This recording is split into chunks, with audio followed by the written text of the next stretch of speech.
Hi dear students, ഇനി നമ്മൾ financial അക്കൗണ്ടിങ്ങിൽ type of shares എന്ന് പറയുന്നൊരു പാർട്ടാണ്.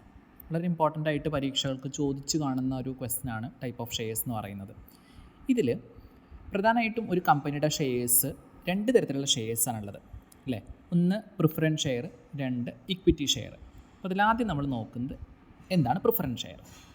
പ്രിഫറൻസ് ഷെയർ എന്ന് പറഞ്ഞു കഴിഞ്ഞാൽ പ്രിഫറൻസ് എന്ന് പറയുന്നത് മുൻഗണന എന്നാണ് അതിൻ്റെ അർത്ഥം അല്ലേ. അപ്പോൾ മുൻഗണനാ ഓഹരി എന്ന് പറയുന്ന കാറ്റഗറി ഷെയർസ് എന്തൊക്കെ രണ്ട് പ്രധാനമായിട്ടുള്ള പ്രിഫറൻഷ്യൽ റൈറ്റ് ഉള്ള ഷെയർസാണ്. അതുകൊണ്ടാണ് അതിനെ പ്രിഫറൻസ് ഷെയർ എന്ന് പറയുന്നത്. എന്താണ് രണ്ട് റൈറ്റ്?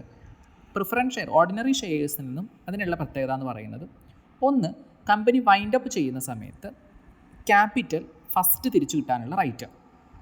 വൈൻഡ് അപ്പ് ചെയ്യുന്ന സമയത്ത് റീപേയ്മെൻറ്റ് ഓഫ് ക്യാപിറ്റൽ ഫസ്റ്റ് കിട്ടാനുള്ള റൈറ്റ്. രണ്ട്, ഡിവിഡൻഡ് ഇഷ്യൂ ചെയ്യുന്ന സമയത്ത് ഓർഡിനറി ഷെയർസ് അല്ലെങ്കിൽ ഇക്വിറ്റി ഷെയർസിന് ഡിവിഡൻഡ് കൊടുക്കുന്നതിന് മുൻപേ ഫസ്റ്റ് കിട്ടാം. ഈ രണ്ട് പ്രയോറിറ്റിയാണ് പ്രിഫറൻസ് ഷെയർസിനുള്ളത്. അതുകൊണ്ടാണ് അതിനെന്ത് പറയുന്നത്? പ്രിഫറൻസ് ഷെയർസ് അല്ലെങ്കിൽ മുൻഗണനാ ഓഹരികൾ എന്ന് പറയുന്നത്. ഇനി പ്രിഫറൻസ് ഷെയറിൽ തന്നെ ഒരു 5-6 കാറ്റഗറീസ് ഉണ്ട്. ഒരു 9 കാറ്റഗറിയാണ് നമുക്കിവിടെ കാണാൻ പറ്റുന്നത് ടൈപ്പ് പ്രിഫറൻസ് ഷെയർസ്.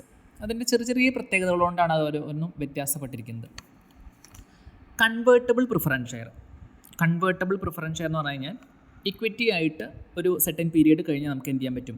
ഈ പർട്ടിക്കുലർ പ്രിഫറൻസ് ഷെയറിനെ നമുക്ക് കൺവേർട്ട് ചെയ്യാൻ പറ്റും. ഇക്വിറ്റി ഷെയർ ആയിട്ട് കൺവേർട്ട് ചെയ്യാൻ പറ്റും. അതായത് നല്ല ലാഭമുള്ള കമ്പനി ആണെങ്കിൽ ഇക്വിറ്റി ഷെയർസിന് നല്ല ഇത് കിട്ടും, ഡിവിഡൻഡ് കിട്ടും. അപ്പോൾ നമുക്ക് വേണമെങ്കിൽ എന്ത് ചെയ്യാം? പ്രിഫറൻസ് ഷെയറിനെ ഇക്വിറ്റി ഷെയർ ആയിട്ട് കൺവേർട്ട് ചെയ്യാൻ പറ്റും. കാരണം പ്രിഫറൻസ് ഷെയറിൻ്റെ ഡിവിഡൻഡ് എപ്പോഴും എന്താണ്? ഫിക്സഡ് ആണ്. ഇക്വിറ്റി ഷെയറിൻ്റെ ഡിവിഡൻഡ് വേരിയബിൾ ആണ്. പ്രോഫിറ്റ് കൂടും കുറയുന്നതിനനുസരിച്ച് ഇക്വിറ്റിയുടെ ഡിവിഡൻഡ് വ്യത്യാസം വരും. അപ്പോൾ വേണമെങ്കിൽ എന്ത് ചെയ്യാം? കൺവേർട്ട് ചെയ്യാം. ഇനി അങ്ങനെ കൺവേർട്ട് ചെയ്യാൻ പറ്റാത്ത പ്രിഫറൻസ് ഷെയർസും ഉണ്ട്. അതിനെ നോൺ കൺവേർട്ടബിൾ പ്രിഫറൻസ് ഷെയർ എന്ന് പറയും.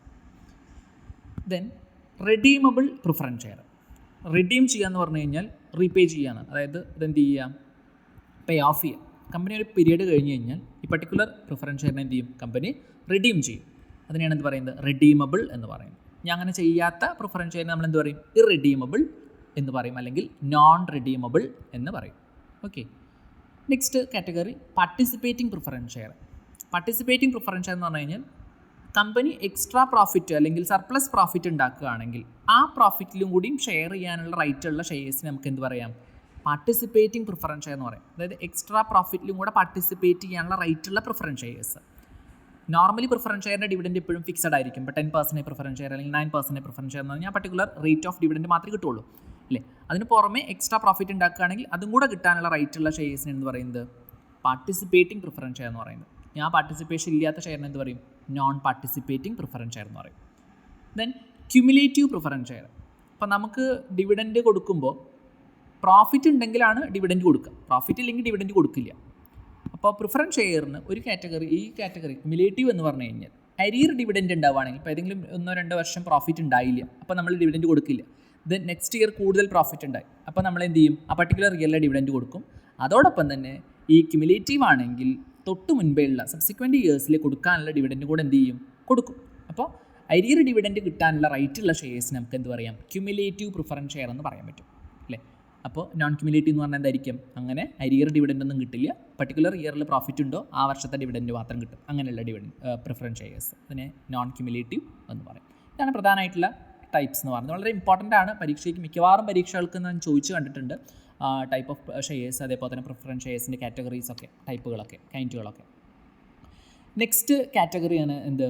ഇക്വിറ്റി ഷെയർ എന്ന് പറയുന്നത്. ഇക്വിറ്റി ഷെയർ എന്ന് പറഞ്ഞു കഴിഞ്ഞാൽ അതിനെ നോർമലി നമ്മൾ പറയുന്നത് those shares which are not preference share. Preference share അല്ലാത്ത ഷെയറിനെ നമ്മൾ എന്ത് പറയും? ഇക്വിറ്റി ഷെയർ എന്ന് പറയും. അതിന് എന്തില്ല? പ്രിഫറൻഷ്യൽ റൈറ്റ് ഒന്നുമില്ല. അതായത് നേരത്തെ ക്യാപിറ്റൽ കിട്ടാനോ അല്ലെങ്കിൽ നേരത്തെ ഡിവിഡൻഡ് കിട്ടാനുള്ള റൈറ്റ് ഒന്നുമില്ല. ഓർഡിനറി ഷെയർസാണ്. അതുകൊണ്ട് തന്നെ അതിനെന്ത് പറയുന്നുണ്ട്? It's formally known as ordinary shares. അപ്പോൾ ഇക്വിറ്റി ഷെയർസിന് ഡിവിഡൻഡ് കൊടുക്കുന്നത് എപ്പോഴും ആഫ്റ്റർ പേയിങ് പ്രിഫറൻസ് ഡിവിഡൻഡ് അല്ലെങ്കിൽ ആഫ്റ്റർ ഓൾ അതർ കമ്മിറ്റ്മെൻറ്റ്സ്. ബാക്കി എല്ലാ പേയ്മെൻറ്റുകളും കമ്മിറ്റ്മെൻറ്റ്സും കഴിഞ്ഞതിന് ശേഷം ബാക്കി എന്തെങ്കിലും കമ്പനിയിൽ അവശേഷിക്കുന്നുണ്ടെങ്കിൽ അതാണ് എന്ത് കിട്ടുന്നത്? ഇക്വിറ്റി ഷെയർസിന് കിട്ടുന്നത് അല്ലേ. അപ്പോൾ അതുകൊണ്ട് അത് എന്താണെന്ന് വെച്ച് കഴിഞ്ഞാൽ ഓണേഴ്സിൻ്റെ ക്യാപിറ്റലാണ്, ഓണേഴ്സ് ഇക്വിറ്റി ആണ്. അപ്പോൾ അവർക്ക് ലാസ്റ്റാണ് എന്ത് കിട്ടുള്ളൂ? ഡിവിഡൻഡ് ഉള്ളൂ. അപ്പോൾ അത് ചിലപ്പോൾ കൂടുതലുണ്ടെങ്കിൽ അവർക്ക് കൂടുതൽ കിട്ടും, അല്ല കുറവാണെങ്കിൽ കുറവ് കിട്ടും, അല്ലെങ്കിൽ ഡിവിഡൻഡ് ഇല്ലെങ്കിൽ 0 ആയിരിക്കും, അവർക്ക് ഡിവിഡൻഡ് ഒന്നും ഉണ്ടാവില്ല. അപ്പോൾ അതുകൊണ്ട് ഇക്വിറ്റി ഷെയർസിൻ്റെ ഡിവിഡൻഡ് ഒരിക്കലും എന്തല്ല, ഫിക്സഡ് അല്ല. It is not fixed. അത് എപ്പോഴും വേരിയബിൾ ആണ്. പ്രോഫിറ്റ് കൂടും കുറയുന്നതിനനുസരിച്ചിട്ട് ഇത് വാരി ചെയ്യും according to the level of profit അവർ എത്രയാണോ ഏൺ ചെയ്യുന്നത്. അതേപോലെ തന്നെ കമ്പനിയുടെ മെജോറിറ്റി കാര്യങ്ങളിലും ഷെയർ ഹോൾഡേഴ്സിന് വോട്ടിംഗ് പവർ ഉണ്ട്. ഇക്വിറ്റി ഷെയർ ഹോൾഡേഴ്സിന് വോട്ടിംഗ് പവർ ഉണ്ട് അല്ലേ, ജനറൽ ബോഡി മീറ്റിങ്ങിൽ വോട്ട് ചെയ്യാനുള്ള പവർ ഉണ്ട്. അതാണ് ഇക്വിറ്റി ഷെയറിൻ്റെ മറ്റൊരു പ്രത്യേകത എന്ന് പറയുന്നത്. അതേപോലെ തന്നെ അപ്പോൾ ഈ 2 കാറ്റഗറി ഷെയർസാണ് എന്തുള്ളത് കമ്പനിയിൽ ഉള്ളത്, ഇക്വിറ്റി ഷെയറും പ്രിഫറൻസ് ഷെയറും.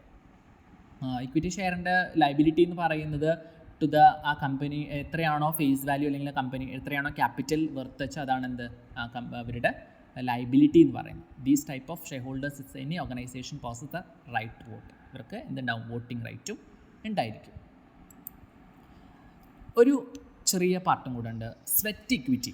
ഇക്വിറ്റിയിൽ തന്നെ വേറൊരു കാറ്റഗറിയാണ് സ്വെറ്റ് ഇക്വിറ്റി എന്ന് പറയുന്നത്. എന്താണ് സ്വെറ്റ് ഇക്വിറ്റി എന്ന് പറഞ്ഞു കഴിഞ്ഞാൽ, it is a shares, discounted shares issued by a company to its employees or directors. കമ്പനിയുടെ എംപ്ലോയീസിനോ ഡയറക്ടേഴ്സിനോ ഇഷ്യൂ ചെയ്യുന്ന, അതായത് ഡിസ്കൗണ്ടഡ് റേറ്റിൽ ഇഷ്യൂ ചെയ്യുന്ന ഷെയർസാണ് എന്ത്, സ്വെറ്റ് ഇക്വിറ്റി എന്ന് പറയും. അതായത് കമ്പനിക്ക് വേണ്ടി ഒരുപാട് ബുദ്ധിമുട്ടിയിട്ടുള്ള കഷ്ടപ്പെട്ട ആൾക്കാരാണ് കമ്പനിയുടെ എംപ്ലോയീസും അതേപോലെ തന്നെ ഡയറക്ടേഴ്സും ഒക്കെ. അപ്പോൾ അവർക്ക് ഒരു കൺസെഷണൽ റേറ്റിൽ കമ്പനി എന്ത് ചെയ്യും, ചിലപ്പോൾ ഡിവിഡൻഡ് ഇഷ്യൂ ചെയ്യും. അങ്ങനെ അവർക്ക് കൺസെഷണൽ റേറ്റിൽ ഇഷ്യൂ ചെയ്യുന്ന ഡിവിഡൻഡിനെ പറയുന്ന പേരെന്താണ്, സ്വെറ്റ് ഇക്വിറ്റി. അതായത് കമ്പനിക്ക് വേണ്ടി വേർപ്പ് ഒഴുക്കിയ ആൾക്കാർക്ക് കൊടുക്കുന്ന ഒരു കൺസെഷണൽ ആയിട്ടുള്ള ഒരു ടൈപ്പ് ഷെയർസ്, ഇക്വിറ്റി ഷെയർസ്, അതിനെ സ്വെറ്റ് ഇക്വിറ്റി എന്ന് പറയും. അത് എന്താണെന്ന് വെച്ച് കഴിഞ്ഞാൽ, these shares are given in exchange for a value added by an employee or an director. അല്ലേ, കമ്പനിക്ക് അവർ ചെയ്തു കൊടുക്കുന്ന കാര്യങ്ങൾക്ക് വേണ്ടി കൊടുക്കുന്ന ഒരു പ്രതിഫലമായിട്ടാണ് എന്ത് ചെയ്യുന്നതിനെ കൺസിഡർ ചെയ്യുന്നത്. അപ്പോൾ അതുകൊണ്ടാണ് ഡിസ്കൗണ്ടഡ് റേറ്റിൽ കൊടുക്കുന്നത്. ഓക്കെ, ഇതാണ് ടൈപ്പ് ഓഫ് ഷെയർസ് എന്ന് പറയുമ്പോൾ നമുക്ക് ഏറ്റവും ഇമ്പോർട്ടൻ്റ് ആയിട്ട് അറിയേണ്ട കാര്യങ്ങൾ. ഓക്കെ, അപ്പോൾ നമ്മൾ ഇന്ന് നോക്കിയത് എന്തൊക്കെയാണ്, ഏതൊക്കെ ടൈപ്പ് ഷെയർ ആണുള്ളത്, പ്രിഫറൻസ് ഷെയർസ് ഏതൊക്കെയാണ്, അതിൽ ഏതൊക്കെ ടൈപ്പുകളുണ്ട്, അതേപോലെ തന്നെ ഇക്വിറ്റി ഷെയർ എന്താണ്, സ്വെറ്റ് ഇക്വിറ്റി എന്താണ്. Okay, thank you.